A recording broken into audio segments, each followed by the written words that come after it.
My dear students, നാളെ April 20-ാം തീയതിയാണ് സൈലത്തിന്റെ സാറ്റ് exam നടക്കാൻ പോകുന്നത്. നിങ്ങൾക്ക് എല്ലാവർക്കും തന്നെ അറിയാമായിരിക്കും, സൈലം സാറ്റ് എക്സാമിലൂടെ മികച്ച വിജയം നേടുന്ന കുട്ടികൾക്ക് 100% സ്കോളർഷിപ്പിൽ നീറ്റ് ജെഇഇ കോഴ്സുകൾക്ക് സൈലം ഹൈബ്രിഡ് ക്യാമ്പസിൽ റിപ്പീറ്റ് ചെയ്യാൻ കഴിയുന്നതാണ്. അപ്പോൾ സൈലത്തിന്റെ സാറ്റ് എക്സാം സാധാരണയായി നടക്കുന്നത് പോലെ തന്നെ ഈ കൊല്ലവും 14 ഡിസ്ട്രിക്റ്റിലായാണ് നമ്മുടെ എക്സാം നടക്കുക. എക്സാം ടൈമിംഗ് 2 to 4 PM ആണ്. എങ്കിൽ ഒരു 30 minutes ബിഫോർ ദി എക്സാം നിങ്ങൾ എക്സാം ഹാളിൽ എത്താൻ ശ്രമിക്കേണ്ടതാണ്. നമുക്ക് ഈ കൊല്ലത്തെ സൈലം സാറ്റ് എക്സാം നടക്കുന്ന സെന്ററുകൾ ഏതെല്ലാമാണെന്ന് ചെക്ക് ചെയ്യാം. പാലക്കാട് MES HSSലാണ് എക്സാം നടക്കുക. മലപ്പുറം പ്രസന്റേഷൻ HSSൽ, Idukki Don Bosco infant Jesus residential സ്കൂളിലാണ് എക്സാം നടക്കുക. എറണാകുളം മാതാനഗർ പബ്ലിക് സ്കൂളിലാണ് ഈ കൊല്ലത്തെ എക്സാം.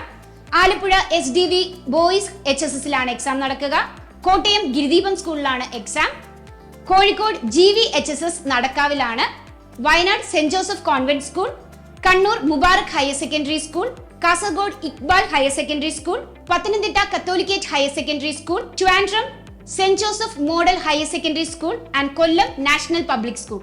അപ്പോൾ ഈ കൊല്ലം നിങ്ങൾ ശ്രദ്ധിക്കുമ്പോൾ 13 ഡിസ്ട്രിക്റ്റിന്റെ പേരാണ് നമ്മൾ പറഞ്ഞത്. തൃശ്ശൂരിൽ ഈ കൊല്ലത്തെ എക്സാമിന്റെ ഡേറ്റും അതുപോലെ തന്നെ വെന്യൂവും ലേറ്റർ അനൗൺസ് ചെയ്യുന്നതായിരിക്കും. പൂരം നടക്കുന്നതിനാൽ ചെറിയൊരു ഡിലേ അവിടെ എക്സാം സെന്ററിന് ഉണ്ടാകുന്നതായിരിക്കും.